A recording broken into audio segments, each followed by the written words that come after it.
கர்த்தருடைய வார்த்தைக்கு திரும்புவோம். மார்க் எழுதின சுவிசேஷம் 16வது அதிகாரம் 15வது வசனம். மார்க் 16:15. பின்பு இயேசு அவரை நோக்கி, நீங்கள் உலகமெங்கும் போய் சர்வ சிருஷ்டிக்கும் சுவிசேஷத்தை பிரசங்கியுங்கள் என்றார். அருமையானவர்களே, தொடர்ந்து நாம் பார்த்து கொண்டிருக்கிறோம். உயிர்த்தெழுந்த இயேசு கொடுத்த 3 கட்டளைகளை இங்கே நாம் பார்க்கிறோம். உலகமெங்கும் புறப்பட்டு போங்கள், எல்லா ஜாதிகளையும் சந்தியுங்கள், எல்லாருக்கும் ஒரே செய்தியை சொல்லுங்கள். அது என்ன? சுவிசேஷம். சுவிசேஷம் என்றால் நற்செய்தி என்ற பொருள். ஆகவே மார்க்கு 1:1 சொல்லுகிறது, தேவனுடைய குமாரனாய் இயேசு கிறிஸ்துவை பற்றிய சுவிசேஷம். ஆகவே நம்முடைய பணி என்ன? இயேசு கிறிஸ்துவை பற்றிய நற்செய்தியை மக்களுக்கு சொல்லுவது. நம்மளால் முடிந்த அளவு எந்த வழியிலெல்லாம் கர்த்தரை பற்றி சொல்ல வேண்டுமோ அதை சொல்லும்படி கர்த்தர் இங்கே கடைசியாக கட்டளையிட்டு அவர் பரமேறி போயிருக்கிறதை பார்க்கிறோம். ஆகவே நாட்களிலே அருமையானவர்களே, நம்முடைய தேசம் திறந்திருக்கிறது, எத்தனையோ தேசங்கள் அடைக்கப்பட்டிருக்கிறது என்பதை தெரிந்து கொள்ளுங்கள். நம்முடைய தேசம் திறந்திருக்கிறது, வாசல் ஏராளம் திறந்திருக்கிறது. சொல்ல வேண்டியது நம்முடைய கடமை.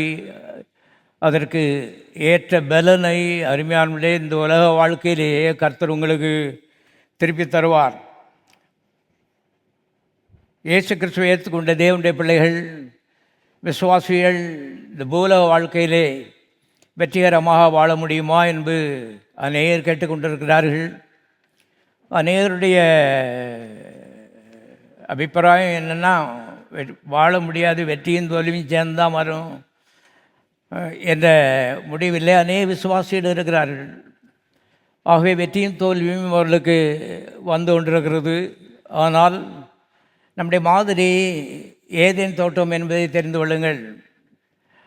ஆதாமுடைய குடும்பம்தான் நம்முடைய மாதிரி. தேவன் அருமையானுடைய நமக்கு மாதிரியாக இருக்கும்படி அந்த குடும்பத்தை ஏதேனில் வைத்தார். ஏதேன் என்றால் இன்பம், இன்பம் என்றால் துன்பம் இல்லை என்ற அர்த்தம். அநேக பார்த்திங்கன்னா துன்பம் இல்லாத ஒரு கிறிஸ்தவ வாழ்க்கையா? துன்பத்தினால் தானே கடவுளை நம்மளை பரிசுத்தப்படுத்துகிறாரு, அப்படியே சுத்தமாக்குறாரு. இப்படித்தான் நான் போய்கொண்டு இந்த சபையிலே ஆண்டாண்டு காலம் கேட்டு நான் இப்படி தான் நம்பிக்கிட்டு இருந்தேன். அருமையான துன்பம் நம்மை பரிசுத்தப்படுத்துமானால் ஏதேனும் தோட்டத்திலே கர்த்தர் துன்பத்தை வைத்திருக்க வேண்டும். காமன் சென்ஸு பாருங்கள், சாதாரண ஒரு அறிவு, சும்மா யோசித்து பார்த்தா விளங்குது. இதுக்கு ஒரு ஆவிக்குரியவனாக இருக்க வேண்டிய அவசியம் இல்லை. துன்பம் மனிதனை பரிசுத்தப்படுத்துமானால் ஏதேனும் தோட்டத்திலே கர்த்தர் கண்டிப்பாக துன்பத்தை வைத்திருப்பார். 1%, 1% துன்பத்தை வைக்கவில்லை, 100% இன்பத்தை வைத்தார். தேவன் இன்பமானவர், அன்புள்ளவர், உங்களுடைய நண்பர், உங்களை பாதுகாக்கிறவர், ஆபத்து நிறைந்த இந்த உலகத்திலே உங்களுக்கு ஒத்தாசையாக நிற்கிறவர், உண்மையானவர், நம்பலாம். ஆகவே அடிக்கடி நான் சொல்கிறேன், கோயிலுக்கு வர்றது தேவனை பற்றி அறிந்து கொள்வதற்காக வருகிறோம். இந்த தேவனை பற்றி சரியான ஒரு அறிவு நல்ல வாழ்க்கையை உங்களுக்கு இந்த பூலோகத்திலே தரும் என்பதை தெரிந்து கொள்ளுங்கள். ஏதேனிலே ஆதாம் ஏவாளும் எதுவரைக்கும் இன்பமாக இருந்தார்கள்? எந்த நாள் வரைக்கும் இந்த மரண விருட்சத்தின் கனியை புசியாதே என்ற கட்டளைக்கு உட்பட்டிருந்தார்களோ அந்த நாள் வரைக்கும் இன்பமாக இருந்தார்கள் என்பதை தெரிந்து கொள்ளுங்கள். இது உண்மை. நம்ம கற்றுக்கொள்ள வேண்டிய விஷயம். பிரசங்கியும் விசுவாசிகளும் எல்லோரும் கற்றுக்கொள்ள வேண்டிய விஷயம். எந்த நாள் வரைக்கும் இந்த மரத்தின் கனியை புசியாதிருப்பாயாக சொன்ன அந்த வார்த்தைக்கு கட்டுப்பட்டிருந்தார்களோ அந்த நாள் வரைக்கும் இன்பமாக இருந்தார்கள். ஆகவே வார்த்தை எவ்வளவு முக்கியம் என்பதை நாம் முதல் அதிகாரத்திலேயே பார்க்குறோம். இன்றைக்கு அதுபோல் நம்முடைய வாழ்க்கையில் இருக்கிறதா என்று கேட்டால் ஒருவேளை இல்லாமல் இருக்கலாம். ஆனால் அறிவு அவசியம். இதுதான் உண்மை, இதுதான் சத்தியம். நம்ம வாழ்க்கை நடக்கிறது இட்ஸ் நாட் ரைட்டு. அது வார்த்தைக்கு நேராக அருமையான மனதை மாற்ற வேண்டியது அவசியமாக இருக்கிறது. Word must be given the first place in your life. வாழ்க்கையிலே வார்த்தைக்கு முதலிடம் கொடுக்க கர்த்தர் ஏதேன் தோட்டத்திலே ஆதியாகமம் 1 கற்றுக் கொடுத்தார் என்பதை தெரிந்து கொள்ளுங்கள். ஏன் வார்த்தை தேவனாக இருக்கிறது. தேவன் இருக்கிற இடத்துல துன்பம் ஒன்றும் இல்லை தோட்டத்துக்குள்ளே. ஆகவே அருமையானவர்களே, நாம் இன்னும் அச்சீவ் பண்ணலை. ஆனால் அறிவு போதிக்கிறது. வார்த்தை முதலிடத்தை பெறும் பொழுது வாழ்க்கையிலே இன்பம், இந்த பூமியிலே இருக்கக்கூடிய எல்லா சாத்தியக்கூறுகளும் இருக்கிறது என்பதை தெரிந்து கொள்ளுங்கள். மனிதன் அருமையானவர்களே 3 பகுதியுடையவனாக இருக்கிறான். ஆவி, ஆத்துமா, சரீரம். ஆவி என்பது உள்ளே இருக்கிறது. ஆவி மனிதன். அவனை இருதயம் என்று வேதம் அழைக்கிறதை நாம் பார்க்கிறோம். ஆத்துமா என்பது மனது. வேதம் மனதை ஆத்துமா என்று அழைக்கிறது. என் ஆத்துமாவே கர்த்தர் செய்த சகல உபகாரங்களையும் மறவாதே. மறக்கிறதும் நினைக்கிறதும் எல்லாம் அந்த மனதில். ஆகவே ஆத்மா என்பது மனது, இருதயம், மனது, சரீரம். 3 பகுதிகள் அருமையானவருடைய படைக்கப்பட்டிருக்கிறான். இந்த 3ல் ஆவி அல்லது இருதயம் என்பது மிக மிக முக்கியம். ஒரு மரத்துக்கு ஆணிவேர் மாதிரி மிக முக்கியம். ஏன் என்று நீங்கள் கேட்கலாம். என்றால் ஆதியாகமம் 1:27 சொல்லுகிறது, பின்பு தேவன் நமது சாயலிலே மனிதனை உண்டாக்குவோமாக என்று சொன்னார். ஆதியாகமம் 1:27. தேவ சாயல் என்பது என்ன? யோவான் 4:24 சொல்லுகிறது, தேவன் ஆவியாகவே இருக்கிறார். ஆகவே மனிதனுடைய சாயல் என்ன? ஆவியின் சாயல். மனிதன் ஒரு ஆவி மனிதன். அவன் உள்ளே இருக்கிறான். மாம்ச கையால் தொட முடியாது, மாம்ச கண்ணால் பார்க்க முடியாது, ஆணி வேற பார்க்க முடியாது. அதே போல் உள்ளே இருக்கிற ஆவி மனிதனை பார்க்க முடியாது. ஆனால் இந்த சரீரம் இருக்கிறது. உண்மையை காட்டிலும் 100 மடங்கு உண்மை உள்ளே ஒரு மனிதன் இருக்கிறான், ஆவி மனிதன்.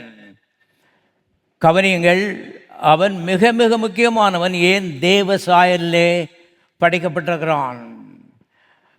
அவன் சரீரங்கிற கூட்டுக்குள்ளே குடியிருக்கிறான் என்பதை தெரிந்து கொள்ளுங்கள்.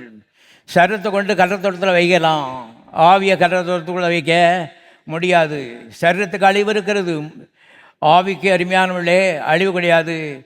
அது நித்தியமாய் வாழும். இயேசுவை ஏற்றுக்கொண்டால் நித்தியமான சொர்க்கத்தில், பரலோகத்தில் அந்த ஆவி வாழும்.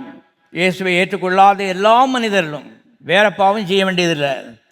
எந்த மதத்தை சேர்ந்தவர்களாக இருந்தாலும் சரி, இயேசுவை ஆண்டவர் என்று ஒரு நாளிலே வாயிலே அறிக்கையிடாமல் இருக்கிற எந்த மனிதனும் மனுஷியும் நரகத்திலே நித்தியமாய் வாதிக்கப்படுவார்கள் என்று வேதம் சொல்கிறது.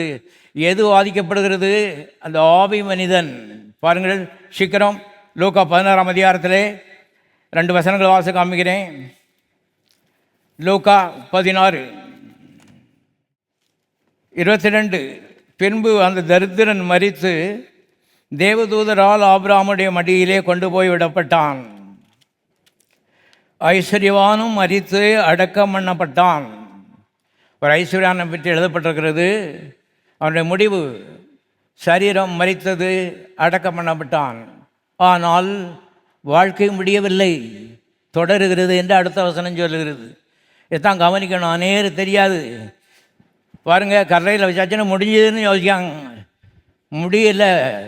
வாழ்வே அப்போ தான் ஆரம்பிக்கிறது. இந்த பூலோகத்தில் வாழ்கிற வாழ்க்கை மிகச் சுருக்கமான வாழ்க்கை. இனி வரப்போகிற வாழ்க்கை அது நித்தியமான வாழ்க்கை, அழிவில்லாத வாழ்க்கை. பாருங்கள், ஒரு ஐஸ்வர்யவான் மரித்து போனான். ஒருவேளை தந்த பெட்டியில் வச்சு தங்க முலாம் பூசி பாருங்கள், ஒவ்வொரு இருக்க கொட்டெல்லாம் கூட்ட அடித்து வந்து அவனை கொண்டு அடக்கம் பண்ணியிருப்பாங்க. அடுத்த வசனம் சொல்லுறது, இது அநேருக்கு தெரியாது, இது கவனிக்க வேண்டிய அவசியமாக இருக்கிறது. பாதாளத்திலே ஐஸ்வர்யவான் வேதனைப்படுகிற போது தன் கண்களை ஏறெடுத்து தூரத்திலே ஆபிரகாமையும் அவன் மடியிலே லாசருவையும் கண்டான். அப்பொழுது அவன் தகப்பனாய் ஆபிரகாமே, நீர் எனக்கு இறங்கி லாசரு தன் விரலின் நுனியை தண்ணீரில் தோய்த்து என் நாவை குளிர பண்ணும்படி அவனை அனுப்ப வேண்டும், இந்த அக்னி ஜுவாலையில் வேதனைப்படுகிறேனே என்று கூப்பிட்டான். பேசுது பாருங்க, நாக்கு இருக்கிறது ஆவி மனிதனுக்கு, அருமையான கண் இருக்கிறது, எல்லாம் இருக்கிறது. He is a real man. அவன் தான் உண்மையான மனுஷன், தேவ சாயலில் இருக்கிற மனுஷன். ஆணுக்கும் பெண்ணுக்கும் எல்லாத்துக்கும் எல்லாம் ஒரே ஆவி தான். ஆண் ஆவி பெண் ஆவிலாம் கிடையாது. இந்த சரீரத்தில் தான் வித்தியாசம். கவனியங்கள், ஆவி என்பது மிக மிக முக்கியம். அடிக்கடி நான் சொல்கிறேன், இது ஒரு ஆவிக்குரிய சபை. நீங்கள் ஆவிக்குரியவர்கள். தேவன் ஆவியாக இருக்கிறார், பிசாசுகள் ஆவியாக இருக்கிறது. இந்த புஸ்தகம் ஒரு ஆவிக்குரிய புஸ்தகம். ஆவி உலகம் அதுதான் அருமையானுடைய பிரதானமான உலகம். இந்த பூமி உலகம் ஆவி உலகத்தாலே படைக்கப்பட்டது. கவனியுங்கள், ஆகவே அதுதான் தேவனுடைய பார்வையிலே பிரதானமானது. நம்முடைய பார்வையிலே அது பிரதானமாக இருக்க வேண்டும். அதை பற்றி அறிந்து கொள்ள வேண்டும். அருமையானவர்களே, ஆவிக்குரியவர்களாக இந்த நாட்களிலே இருக்க வேண்டும். தேவன் ஆவியாக இருக்கிறார், அவரை பற்றி அறிந்து கொள்ள வேண்டும். அவருடைய அன்பிலே பெருக வேண்டும். உங்களுடைய குடும்பம் தேவ அன்பிலே, தேவ கிருபையிலே, இரக்கத்திலே நடத்தப்பட வேண்டும் என்பதுதான் தேவனுடைய விருப்பமாய் இருக்கிறது. எந்த நண்பனை காட்டிலும் ஆரோக்கிய நண்பன் இந்த இயேசு. எல்லாரும் கரங்களை தட்டி கர்த்தரை சோதரிப்போம். ஆகவே இது ஒரு மத பிரச்சார கூட்டம் கிடையாது, மக்களுக்கு நண்பரை இன்ட்ரடியூஸ் பண்ணுற கூட்டம். எங்களுக்கு கொஞ்சம் தெரியும், இன்னும் நிறையா தெரிய வேண்டியிருக்கு. முற்றும் ஒன்றும் தெரியலன்னா அதை போல் முட்டாள்தனம் வேறு எதுவுமே கிடையாது. உலகத்தில் இருக்க எல்லா கலைகளையும் கற்று தேர்ந்து பேருக்கு பின்னால் 13 டிகிரி போட்டிருந்தாலும் இயேசுவை குறித்த அறிவு இல்லைன்னு சொன்னால் பூஜ்ஜியம் 0 என்பதை திட்டமாய் தெரிந்து கொள்ளுங்கள். ஆகவே இயேசுவை ஏற்றுக்கொள்ளாத இந்த காலை வேளையிலே நீர் ஆண்டவர் இந்த உள்ளத்துக்குள்ளே வாரும், ஆவிக்குள்ளே வாரும் என்று அவருக்கு கண்டிப்பாக அழைப்பு கொடுக்க வேண்டும். நீங்கள் தற்செயலாக இங்கே வரவில்லை, தேவன் உங்களை அழைத்து கொண்டு வந்திருக்கிறார். காரணம், அவர் உங்களை நேசிக்கிறார். உங்களை பற்றி அவருக்கு ஒரு திட்டம் உண்டு. நீங்கள் நன்றாக இருக்க வேண்டும், உங்களுடைய வாழ்க்கையின் எதிர்காலத்திலே இந்த காரியங்கள்லாம் நிறைவேற வேண்டும் என்று தேவன் அவருடைய சாட்டில் நீங்கள் பிறக்கிறதுக்கு முன்னாடி அவர் குறித்து வச்சிருக்கிறாரு. ஆகவே தற்செயலாக அல்ல, தேவ சித்தத்தின்படி இந்த காலவேளையில் இங்கே வந்திருக்கிறீர்கள். இயேசுவை ஏற்றுக்கொள்ளுங்கள், வாழ்வீர்கள் என்று சொல்லுகிறேன். அருமையான கவனியங்கள், இயேசுவை ஏற்றுக்கொண்டவர்கள் பக்தியாக இருப்பதற்காக நாம் இயேசுவை ஏற்றுக்கொள்ளவில்லை. இந்த உலகத்தில் வெற்றி பெறுவதற்காக வாழ்ந்து கொண்டிருக்கிறோம். காரணம், இது தோற்கடிக்கப்பட்ட ஒரு உலகம். பிசாசு இந்த உலகத்தினுடைய தலைவனாக இருக்கிறான். அவன் எல்லா தோல்விகளுக்கும் அவன் தான் காரணம். ஆகவே அருமையாளர்களே, மனிதன் எவ்வளோ முயற்சி பண்ணுறான் மேலே வர்றதுக்கு, கீழே கீழே கீழே கீழே போகிறான். பிசாசு அருமையானவர்களே அவனை கீழே தள்ளுகிற வேலையில் இருக்கிறான். வேதத்தில் எழுதப்பட்டிருக்கிறது, அவன் திருடவும் அழிக்கவும் கொல்லவும் வருகிறான் என்று, வேறே ஒன்றுக்கும் வரான். வேற ஒன்றும் அவனுக்கு தெரியாது. ஆகவே பாருங்கள், ஆதாம் கர்த்தருடைய வார்த்தையை மீறி பிசாசின் வார்த்தையை ஏற்றுக்கொண்ட போது முள் விளைய ஆரம்பித்து எழுதப்பட்டிருக்கிறது. இது வரைக்கும் முள்ளை அவன் பார்த்ததே இல்லை, பொண்ணை தான் பார்த்துருக்கிறான். ஏதேன் தோட்டம் எங்கும் பொண்ணு, அது மேலே தான் நடந்து தெரிஞ்சான். அப்படி தான் கர்த்தர் அவனை உருவாக்கினார். பொன் என்பது கடவுளுடைய பார்வையிலே நத்திங் என்பதை நீங்கள் தெரிந்து கொள்ளுங்கள். ஒன்றும் கிடையாது, மண்ணும் ஒன்று, பொண்ணு ஒன்று. அருமையான பாருங்கள், அன்றைக்கு தண்ணீரை ஒரு சனப்பொழுதிலே திராட்சரசமாக மாற்றினார். அதே போல் மண்ணை ஒரு சனப்பொழுதில் பொண்ணாம் அவரால் என்ன செய்ய முடியும், மாற்ற முடியும். பொண்ணுக்கு அவ்வளோதான் வேல்யூ என்பதை தெரிந்து கொள்ளுங்கள். அப்படிப்பட்ட ஒரு தோட்டத்தில் தேவன் அவனை வைத்திருந்தார். அங்கேருந்து விழுந்த மாத்திரத்தில், பிசாசின் வார்த்தைக்கு கீழ்ப்படிந்த மாத்திரத்தில் முதல்ல முள் நிற்குது. பாருங்கள், வாழ்க்கை பூராவும் முள், சீரழிவு, நெற்றி வேர்வை நிலத்தில் மனுஷன் சுந்தரான்.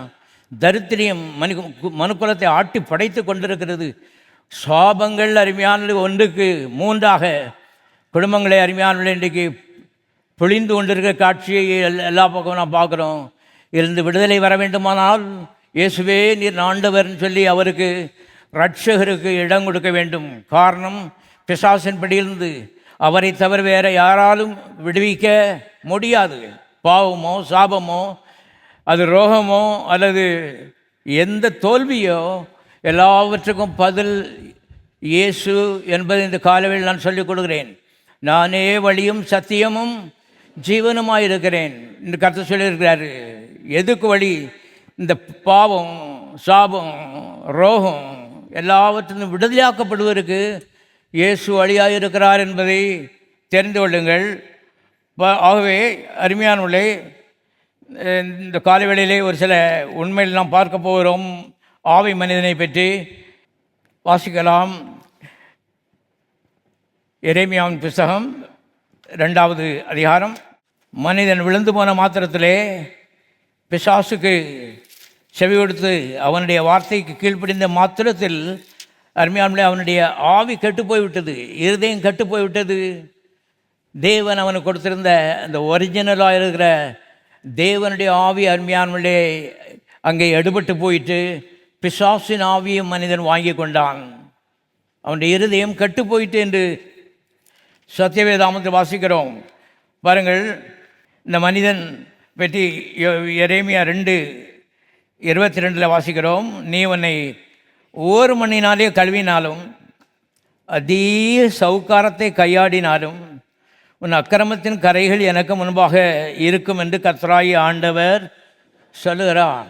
சவுக்காரன்னு சொன்னால் சோப்பு, விதவிதமான சோப்பு வந்திருக்கு. எந்த சோப்பையும் நீ போடு, உள்ள இருதயத்தை கழுவ முடியாது. வாசிப்போம். மத்தேயு சுவிசேஷம் 15வது அதிகாரம் 19வது வசனம் வாசிப்போம். எப்படியெனில் இருதயத்திலிருந்து பொல்லாத சிந்தனைகளும் கொலை பாதகங்களும் விபச்சாரங்களும் வேசித்தனங்களும் களவுகளும் பொய்ச்சாட்சிகளும் தூஷணங்களும் புறப்பட்டு வரும். இவைகளே மனுஷனை தீட்டுப்படுத்தும்.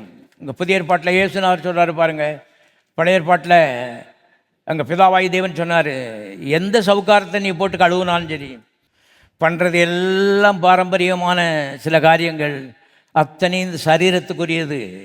எதை போட்டு எங்கே தைச்சாலும் சரி, என்ன செய்தாலும் அருமையானவர்களே இருதயம் அது மாறப்போகிறதில்லை. இருதயம் உள்ளே இருக்கிறது, ஆழமானது, தெய்வீகமானது. தேவன் மாத்திரமே அதில் மாற்றத்தை உண்டு பண்ண முடியும் என்பதை நீங்கள் தெரிந்து கொள்ளுங்கள். அவருடைய பேர் இயேசு. அது சும்மா மாற்றம் உண்டு பண்ணிட முடியாது. ரத்தத்தை சிந்தி அங்கே ஏதாவது வேலை செய்யணும். அதை எவனை செய்ததில்லை என்பதை இந்த காலவில் திட்டமாய் தெரிந்து கொள்ளுங்கள். இயேசு வந்து உள்ள ஆணி வேற பிடிக்கும்போது தான் வாழ்க்கை வெளியே மாற ஆரம்பிக்கிறது. ஆகவே மனிதனுக்கு தேவை தேவன், அவருடைய பேர் இயேசு என்பதை தெரிந்து கொள்ளுங்கள். மனந்திரும்பாத ஒரு மனுஷன் அல்லது விழுந்து போன மனிதன், பிசாசை ஏற்றுக்கொண்ட ஒரு மனிதன், ஆதாம் விழுந்து போனதுக்கு அப்புறம் அவனுடைய உள்ளத்துக்குள்ளே என்னெல்லாம் இருக்குது பாருங்கள். இவ்வளவு அசுத்தங்களும் எல்லாம் உள்ளே வந்துருச்சு. பரிசுத்த ஆவியானவர், தேவாவியானவர் வெளியே போயிட்டார். அருமையானவர்களே, இப்போ கர்த்தர் இந்த மனுஷனை இப்படி விட்டுறதுக்கு அவருக்கு இஷ்டம் இல்லை. பாருங்கள், அவனை அப்படியே விட்டுருக்கலாம், விட்டுருந்தா அழிஞ்சு போயிருப்பான், அவ்வளோதான். பாருங்கள், அருமையான விடுறதுக்கு அவருக்கு இஷ்டம்னு சொன்னால் அவர் சிருஷ்டித்திருக்க வேண்டிய அவசியமே கிடையாது. இந்த மனுஷன் மேலே ஒரு இனந்தெரியாத பாசம் கடவுளுக்கு. உங்களுக்கு கொஞ்சம் விளங்கட்டும், நான் சொல்கிறேன். எனக்கு கொஞ்சம் எம்மி விளங்கி இருக்குது. மனுஷன் மேலே தேவனுக்கு இனம் புரியாத ஒரு பாசம். அதனால்தான் அவர் படைத்தார். இவன் ஜோமனதுனால அவர் படைக்கலை. அல்லது தம்பி 41 நாள் உபவாசத்தில் இருக்கான், செத்து போகிறதுக்கு முன்னாடி அவன் ஏதாவது ஒன்று செய்யணும்னு சொல்லி கர்த்தர் செய்யலை. அவராகவே படைத்தார்ன்றப்பட்டிருக்கிறது. மனுஷன் ரூபம் எவ்வளோ இருக்கணும், ஹைட் எப்படி இருக்கணும், அவனுடைய ஸ்டாச்சர் எப்படி இருக்கணும் எல்லாத்தையும் கர்த்தர் கணக்கிட்டு அவராகவே ஏதேன் தோட்டத்திலே படைத்து இருக்கிற பெஸ்ட் பிளேஸில், உலகத்தில் பெஸ்ட்டு பிளேஸில், பரலோகத்தினுடைய டூப்ளிகேட் மாதிரி ஏதேன் தோட்டத்தை வச்சு அங்கே அவனை பார்த்து மகிழ்ந்தார் என்பதை தெரிந்து கொள்ளுங்கள். தேவன் தம்முடைய கிரியையெல்லாம் பார்த்து என்ன செய்கிறார்? மகிழுகிறார் என்று சத்தியவேதத்தில் எழுதப்பட்டிருக்கிறது. அடிக்கிறாரும் போல, நொறுக்கிறாரும் போல, சோதிக்கிறாரு, பொடாமட்டு இருக்காரு கடவுள். ஆல் ஃபூலிஷ்னஸ், எல்லாம் அருமையானே முட்டாள்தனம் என்பதை திட்டமாய் தெரிந்து கொள்ளுங்கள். தேவன் மனுஷன் மேலே ஒரு அளவு கிடந்த ஒரு பாசம். அதனால தான் முதல் மனுஷன் விழுந்து போன மாத்திரத்தில் சுண்டு வரல வச்சா செத்து தொலைஞ்சிருப்பான். உடனே ஒரு ஆட்டை அடித்து குற்றமில்லாத ஆட்டினுடைய ரத்தத்தை எடுத்து அருமையானவர்களே அவனை மீட்டெடுத்து அந்த தோல் எடுத்து அவனை மூடி அவனை பார்க்கும்போது பாவம் தண்டிக்கப்பட்டு விட்டது, இனி நீ தண்டிக்கப்பட வேண்டிய அவசியம் இல்லை, இன்னும் உயிர் வாழு. மனிதன் சாக வேண்டியவன் ஏதேன் தோட்டத்தில் அவனை சாகடிக்கல பாருங்கள். மனுஷனால் முடியாதபடினாலே கர்த்தர் நீதிமொழியிலே அவர் கேட்கிறார். வாசிக்கலாம். நீதிமொழி 23, நீதிமொழிகள் 23, 26. என் மகனே, என் மகளே, உன் இருதயத்தை எனக்கு தா. உன் இருதயத்தை என்கிட்ட கொடு. என்னை தவிர வேற அங்கே யாருமே உள்ளே பிரவேசிக்க முடியாது. Innermost part of the man, மனுஷனுடைய ஆழமாக உட்பகுதி, உள்ளே யாரும் போக முடியாது பாரு. எந்த படித்தவனும் உள்ளே போக முடியாது. கர்த்தர் மாத்திரம்தான் அங்கே வேலை செய்ய முடியும். கர்த்தருங்க உள்ள கட்டு கிடக்கிறத பார்த்தோடனே அவர் வேதனைப்படுறாரு. ஐயோ, நம்முடைய சாயலாக நம்மை போல உள்ள ஒரு மனுஷனை படைத்தோம். பிசாசு ஆதாமி ஏவாளை வஞ்சித்து இவ்வளவு சரக்குகளை உள்ள அருமையானே உள்ள வச்சுட்டானேன்னு சொல்லி கர்த்தர் வேதனைப்பட்டு அவர் கேட்குறாரு, மகனே மகளே, உன் இருதயத்தை எனக்கு தா. மனிதன் வாழ வேண்டுமானால் பூலோகத்திலே வேலை ஸ்தலத்தில் வாழணும்னாலும் சரி, சரீரத்தில் வாழணும்னாலும் சரி, குடும்பத்தில் வாழணும்னாலும் சரி, எதில் வாழ வேண்டுமானாலும் அருமையானவர்களே, தேவன் படைத்த தேவன் தேவை என்பதை தெரிந்து கொள்ளுங்கள். அவர் பெயர் இயேசு. அவர் இருதயத்தை படைத்திருக்கிறார். அவருக்கு சொல்லனா வேதனை. வெளியேறப்பட்ட மனிதன், என் மகன், என்னை போலே அவனை படைச்சிருந்தேன். நான் பரலோகத்தில் இருக்கிறேன், அவன் பூலோகத்தில் இருக்கிறான். இவ்வளோதான் டிஃப்ரென்ஸு. தேவகுமாரன் அவனை இப்படி பிசாசு ஆக்கிட்டானேன்னு சொல்லி அருமையானே கர்த்தர் வேதனைப்பட்டு அவனை கொல்லாமல் கர்த்தர் சொல்கிறார், அந்த இருதயத்தை என்கிட்ட கொடு. ஆகவே இந்த உலகத்தில் பிறந்தவர் எல்லாருக்கும் கர்த்தர் அழைப்பு கொடுக்கிறார். பூமியின் எல்லை எங்கும் உள்ளவர்களே, என்னை நோக்கி பாருங்கள், அப்பொழுது ரட்சிக்கப்படுவீர்கள். எல்லாரும் என்னை நோக்கி பார்க்கணும். இன்றைக்கு இல்லாமட்ட என்றைக்காக ஒரு நாள் என்னை நோக்க வேண்டிய டைம் வரும். பிந்தி போகும் நரகம், அது தலை உயர்த்தி நிற்கும்.